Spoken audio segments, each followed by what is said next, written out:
اور ایک قوم کی حیثیت میں سامنے نہیں آئیں گے اور اپنے لیے الگ خطہ نہیں لیں گے کہ آہستہ آہستہ اس میں جو ہے وہ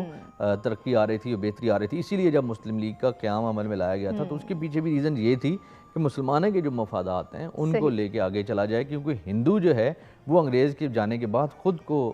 جو ہے وہ یہاں پر ڈومینیٹ کرنے کی کوشش کر رہا ہے, اور یہی انہوں نے واضح بھی کیا. اور اس کے جو پریکٹیکلی ایگزامپلز تھیں وہ سامنے آئی جب 1937 اور 39 کے وقت جب ان کو اقتدار ملا کانگریس کو, اس وقت جو انہوں نے مسلمانوں کی صورتحال جو وہ کی, اس کے بعد قائد اعظم نے بالکل اپنی لائن جو ہے وہ کلیئر کر لی, اس وقت ڈائریکشن اپنی کلیئر کر لی اور پھر لوگوں کو سمجھایا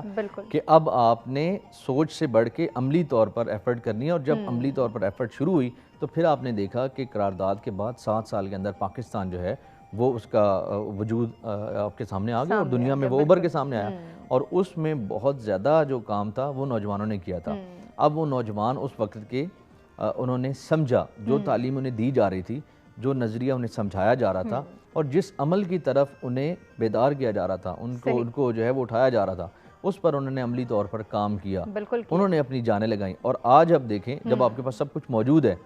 آپ کو نہ نظریے کا مسئلہ ہے, نہ آپ کو اپنے گولز کا مسئلہ ہے, نہ آپ کو ڈائریکشن کا مسئلہ ہے, ہر چیز آپ کے سامنے ہے, ہر چیز آپ کے سامنے, آپ کے پاس تمام وسائل موجود ہیں. اس وقت تو وسائل نہیں تھے, اس وقت تو آپ جو ہے وہ تلواریں لے کے لوگ آپ کی گردنیں کاٹ رہے تھے, اس وقت تو مارا جا رہا تھا, اس وقت تو ظلم اور جو تشدد ہے وہ کیا جا رہا تھا, اندرونی سازشیں بھی ہو رہی تھی, بیرونی سازشیں بھی ہو رہی تھی, آپ کو مسلسل دبایا بھی جا رہا تھا, نہ آپ کے پاس تعلیم تھی, نہ فائنینشلی آپ اتنے اسٹرانگ تھے. آپ یہ ساری چیزیں کمپیریزن ان کا کروائیں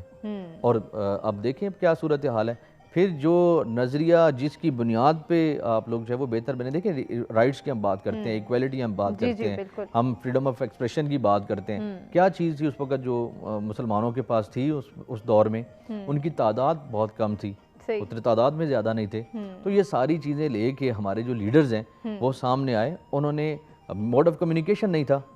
اس وقت, لوگوں کو کیسے انہوں نے گیدر کیا, کیسے لوگوں کو یہ سمجھایا. تو یہ ساری چیزیں ہم ایٹ لیسٹ ان کو دیں, ان کو انالائز تو کروائیں, ان کو انالیٹیکل سوچ دیں. بالکل, کیسے انالائز کرا سکتے ہیں عابد صاحب سے اس حوالے سے جانیں گے, لیکن اس سے پہلے میں عتیق صاحب آپ سے ہی جاننا چاہ رہی ہوں. قائد اعظم محمد علی جناح رحمۃ اللہ علیہ کی آپ نے بات کی, بائی پروفیشن وہ بھی قانون دان, آپ کا بھی یہی ماشاءاللہ سے پروفیشن ہے, تو ایک قانون دان کتنا دور اندیش ہوتا ہے, اس کی قوت ارادی کس طرح سے مضبوط ہوتی ہے, اور وہ کس طرح سے حالات کو بھانپ لیتا ہے, جانچ لیتا ہے. میں چاہ رہی تھوڑا سا آپ اس حوالے سے بھی بات کریں. دیکھیں وہ قانون دان ہونے کی حیثیت سے انہوں نے چیزوں کو سمجھ لیا تھا. بالکل, اگر وہ یہ نہ